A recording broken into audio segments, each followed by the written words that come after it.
appearance in Manila, Arkansas on July 1st, 1957. He lived a full and adventurous childhood with his two elder, Jim Jr. and Tom, and three younger brothers, Jerry, Richard, and David, and only sister, Lori, in Michigan's countryside.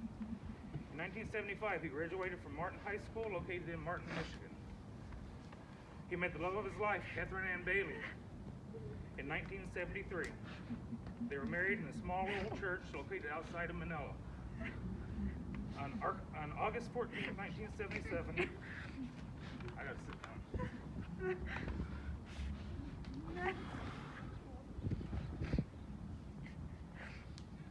Through all of life's ups and downs, they faced everything together. A truer love story has never been written. On October 18th, 1978, they were blessed with their first of two sons.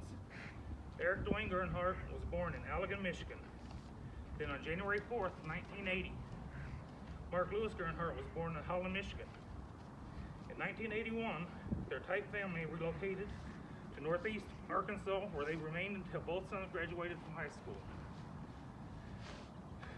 In 1991, Larry earned an associate's degree in industrial technology from the Mississippi County Community College.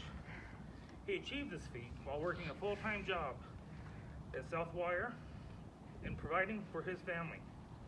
Family remained important to him throughout his life, and he did his best to make sure none of them went without. Larry was an avid fisherman in his younger years, but once he became disabled, he enjoyed playing golf on his iPad while watching television. His true pride came with the birth of each of his grandchildren. He was blessed with 5 grandchildren, and his love for family grew with the addition of each one. Eric married Heather Horsfall, and they provided him with the first of 2 wonderful grandchildren. Austin Gernhardt was born on October 11th, 2003. Ashley Gernhardt was born on November 25th of 2004. Both were born in Henderson, Nevada. Mark and his first wife, D.C. Wood, gave him his next grandson on April 18th of 2005. Zachary Gernhardt was born in Jacksonville, Arkansas. In 2017, Mark remarried to Camille Hutchinson, and Poppy gained his final 2 grandchildren. Isaac Weekly was born May 12th, 2011, and Hannah Weekly was born on November 21st, 2013. Both Isaac and Hannah were born in Birmingham, Alabama. Larry loved his grandkids and went out of his way to spoil them. After all, that's what a puppy does best. Larry and Catherine relocated to North Las Vegas, Nevada, shortly after the birth of Austin. Their love for each other continued to grow throughout their lives together. Larry passed away peacefully in his home on January 9th of 2021. The void left by his passing can never be filled, and his legacy will live on in the memories of his family. He's survived by his lifelong loving wife, both sons, 3 daughter-in-laws, 5 grandchildren, 4 brothers, 3 sisters, 4 brothers, sister, 3 sister-in-laws, brother-in-law, mother-in-law, father-in-law, and several nieces and nephews. He will be missed by all who knew him.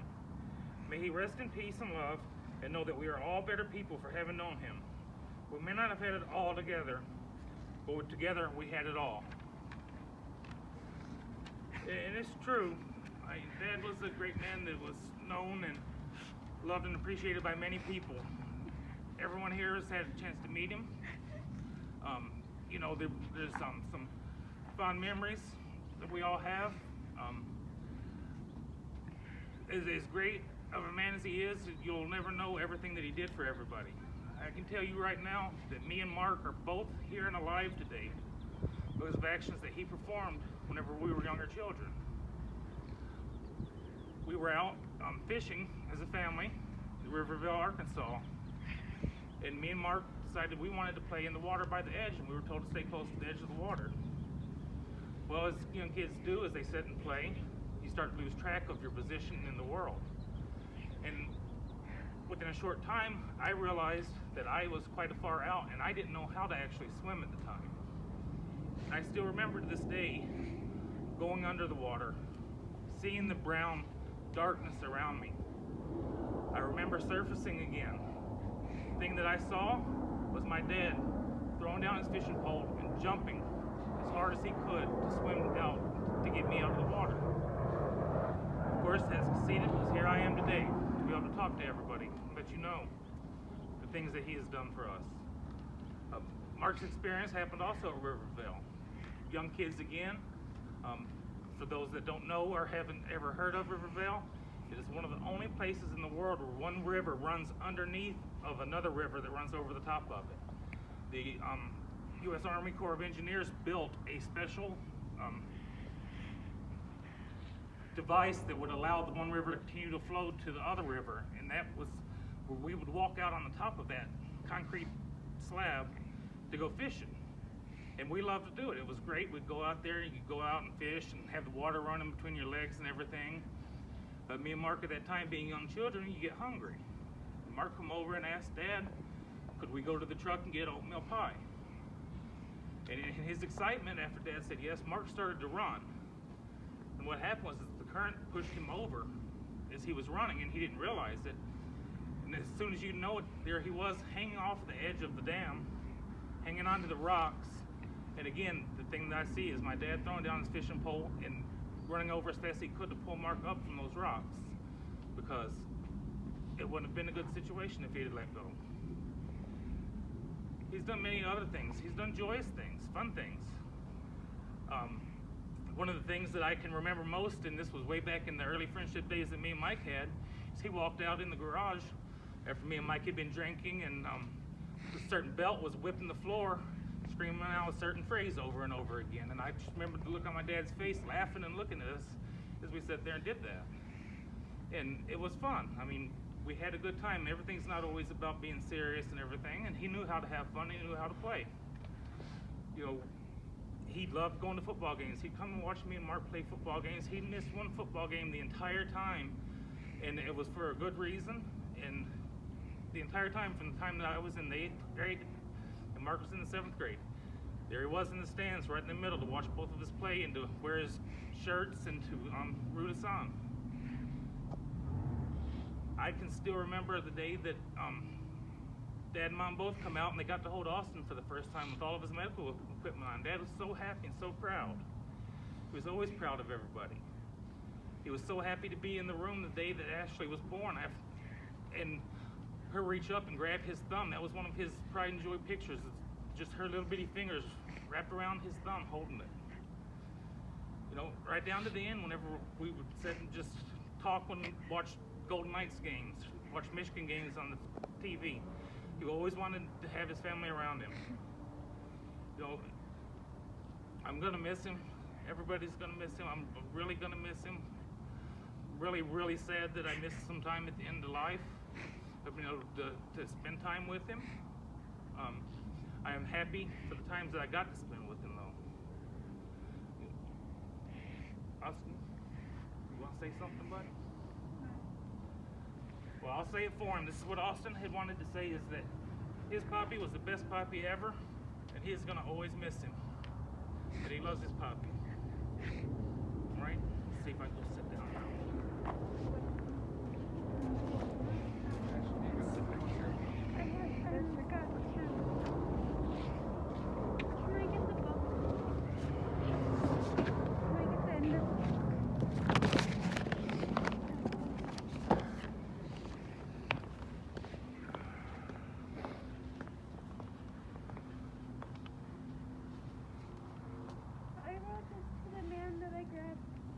Take off your mask so we can hear you a bit better.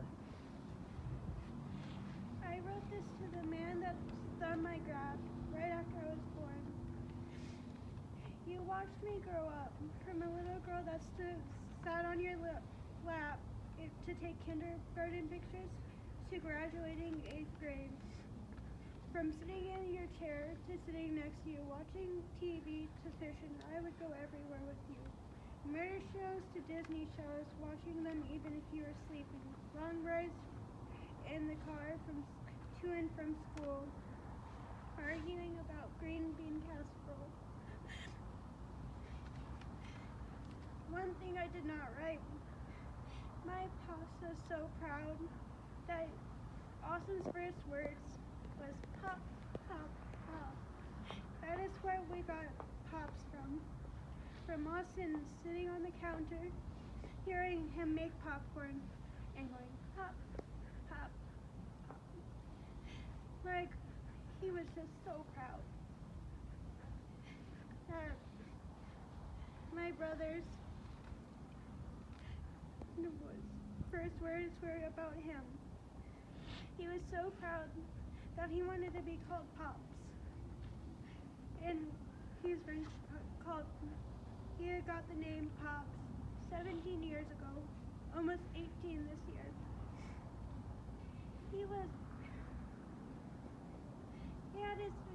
I have to admit, he had his high days and his low days. But he was still always Pops. Even if he couldn't understand us, at the end he couldn't really. But he always listened, even if he didn't hear.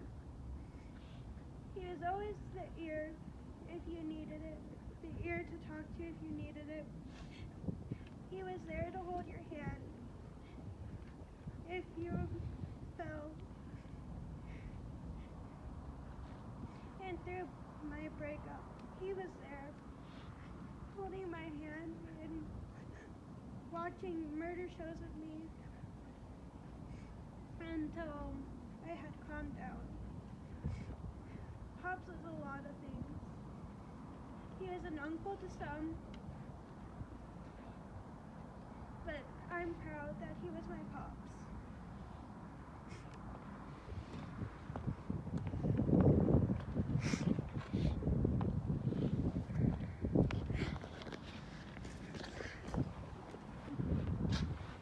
Hi, I'm Zach. Pops was one of the greatest people I've known in my life, and I'm from Arkansas, and him living in Nevada, we didn't really have that many times together, but I do remember this one time.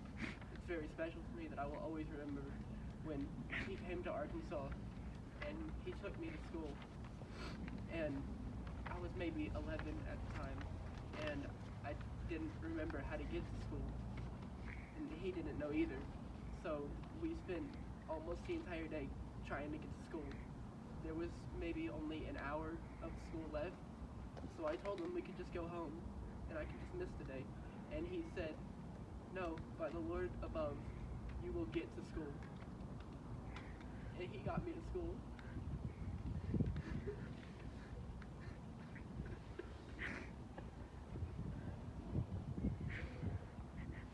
I'll miss him a lot. Nobody can top him. He will forever be the greatest grandpa I could ever have.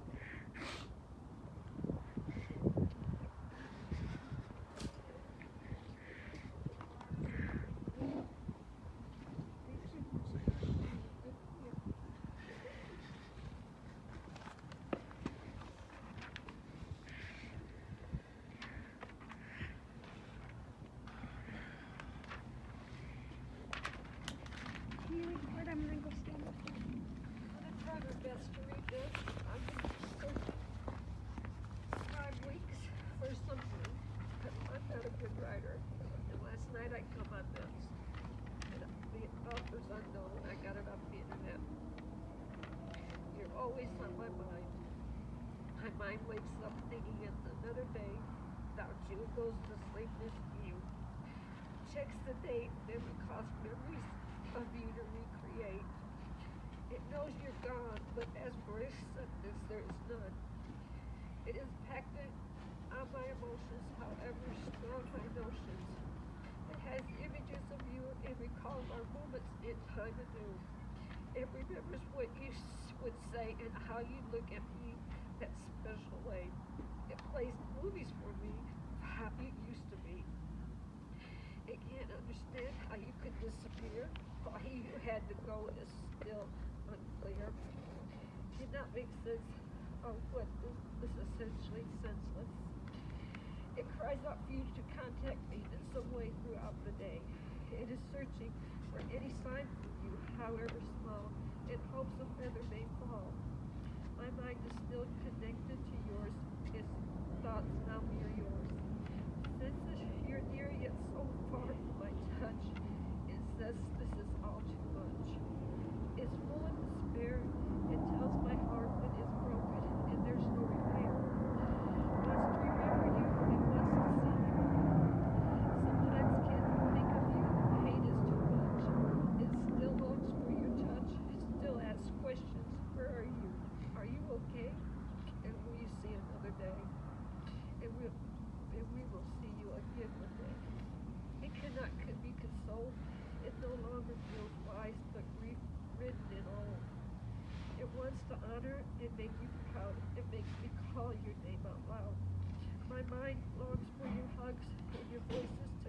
hold it when my heart tugs.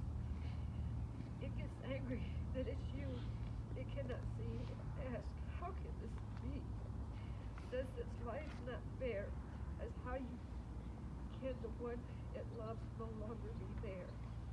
My mind doesn't want to live without you. It misses the future it cannot spend with you. It longs for you. It belongs to you. My mind loves you.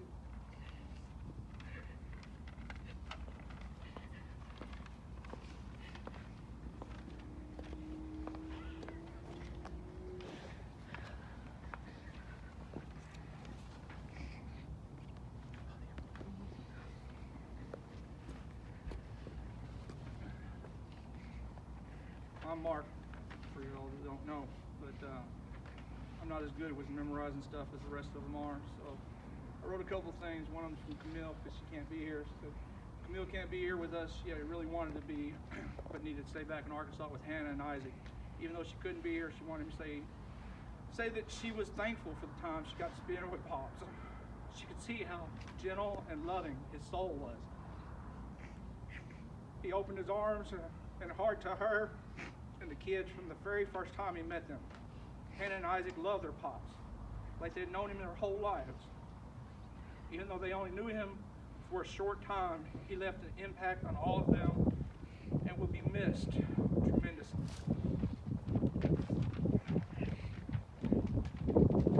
This is my part of it here. I don't do serious very well, so originally it's not going to fall. I was going to start off with friends, Romans, countrymen, to try to lighten everything up, but anyway. Pops was a loving and caring and giving man. We were all better because he was in our lives. We will all have memories and stories of the times we shared with him. Each one is precious to us in different ways. I have a lifetime of them, most good, some not so good, or my fault. But I'm thankful for all of them. Like Eric said, he saved me from driving at Riverville, and he whooped my butt when the cops brought me home. His love was true and unconditional. He has missed, and in time the hurt and pain will lessen. But we would never forget who he was. In Ecclesiastes chapter 3, verses 1 through 14, it says, there's an appropriate time, there's appointed time for everything, and a time for every affair under the heavens, a time to give birth and a time to die, a time to plant and a time to uproot the plant, a time to kill and a time to heal, a time to tear down and a time to build, a time to weep and a time to laugh, a time to mourn and a time to dance, a time to scatter stones and a time to gather them, a time to embrace and a time to be far from embraces, a time to seek and a time to lose, a time to keep and a time to cast away, a time to rend and a time to sow, a time to be silent and a time to speak, a time to love and a time to hate, a time of war and a time of peace. What profit have workers from their toil? I have seen the businesses that God has given to mortals to be busied about. God has made everything appropriate to its time, but has put the timeless into the hearts so they cannot find out from the beginning to end the work which God has done. I recognize that there is nothing better than to rejoice and do well during life. Moreover, that we all can eat and drink and enjoy the good of their toil. This is the gift of God. I recognize that whatever God does will endure forever. There is no adding to it or taking from it. Thus has God done that he may be revered. In Psalms, it says, the weeping may endure for a night, but joy comes in the morning. God is close to the brokenhearted. This is our time for crying, weeping, mourning, reflecting. Each person must grieve in their own way. There isn't a right or wrong way to do so. There isn't a time frame for the grieving process to start or end. We just have to find a way to keep living life the way Pops wanted for us. I've thought about Pops more every day since I got the news. I see his presence everywhere. And mundane acts like music or lunch remind me of him. Our song has always been a love without end. I'll think of him every time it comes on. He loved onions. I do not. But I'll think of him every time I request they're left off my burger. Pops may not be here with us, but He's here in us. His roots run deep in our hearts and souls. Life is all about timing. Our trip to get here is proof of that. I almost didn't make it because of timing. While this is our time to grieve, it is Pops' time to rest. Psalms 23 says, "The Lord is my shepherd. There is nothing that I lack. In green pastures He makes me lie down, and still waters He leads me to. He restores my soul. He guides me along paths for the sake of His name. Even though I walk through the valley of the shadow of death, I will fear no evil, for you are with me. Your rod and your staff comfort me. You set a table before me in front of my enemies. You anoint my head with oil. My cup overflows. Indeed, goodness and mercy will pursue me all the days of my life. I would dwell in the house of the Lord for endless days." In John chapter 14 was the Last Supper of Jesus. He's having dinner with the disciples. He says, "Do not let your hearts be troubled. You have faith in God. Have faith in me also. In my Father's house there are many dwelling places. If there were not, would I have told you that I'm going to prepare a place for you? And if I go to prepare a place for you, I will come back and take you to myself, so that where I am, you may also be. Where I'm going, you know the way." Thomas said, "Master, we do not know where you are going. How can we know the way?" Jesus said, "I am the way and the truth and the life. No one comes to the Father except through me." Revelation 14:13 said, "Blessed are the dead who died in the Lord. Let them find rest from their labors, for their works accompany them." Pops' work here was done, and he's gone to rest. He loved to fish. Now he gets to fish. I'm sure Paps and Uncle George both welcomed him to his new home and showed him the best fishing holes. I can only imagine the stories he's told them, but I know he's at peace and missing us as much as we miss him. Pops, I love you. I miss you. I will see you again. Save me a spot at the fishing hole. Even though I won't be fishing, I'll join you one day, and all the stories we'll share.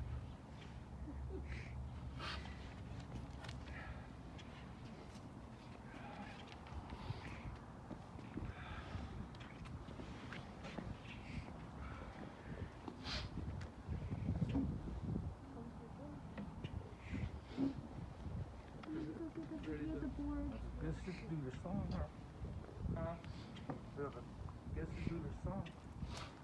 Can I go get the thing at the board? What are you doing?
Papa used to sing that song in church.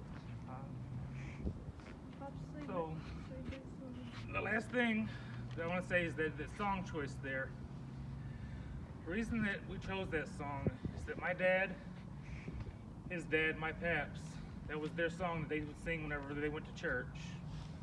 And it become deeply important to my mom and to us. Is a fond memory of both of the men there. So, with that, I don't think, does anybody else have anything that they want to say before we close it out?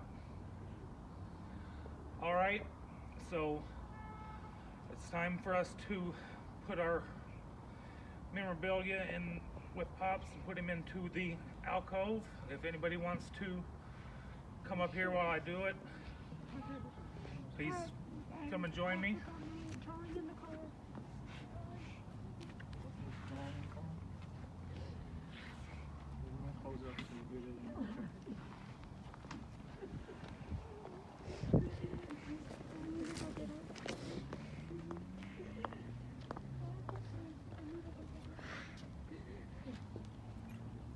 Kissing goodbye.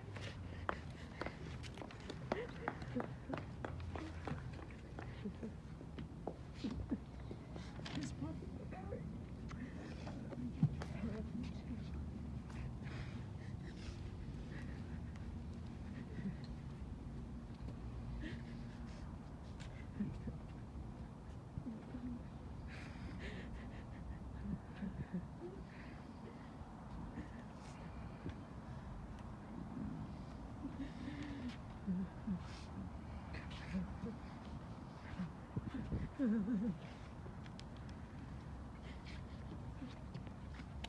You wanna put the Buddha in? What? Do you wanna put the Buddha in? Your dad can put that stuff in for me.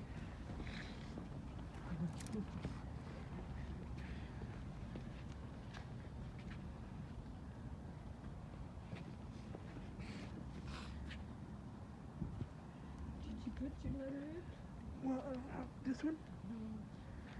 I thought you wrote one. No, I didn't. I was going to, but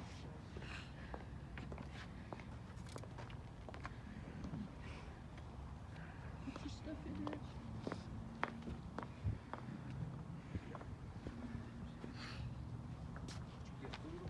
No, got it.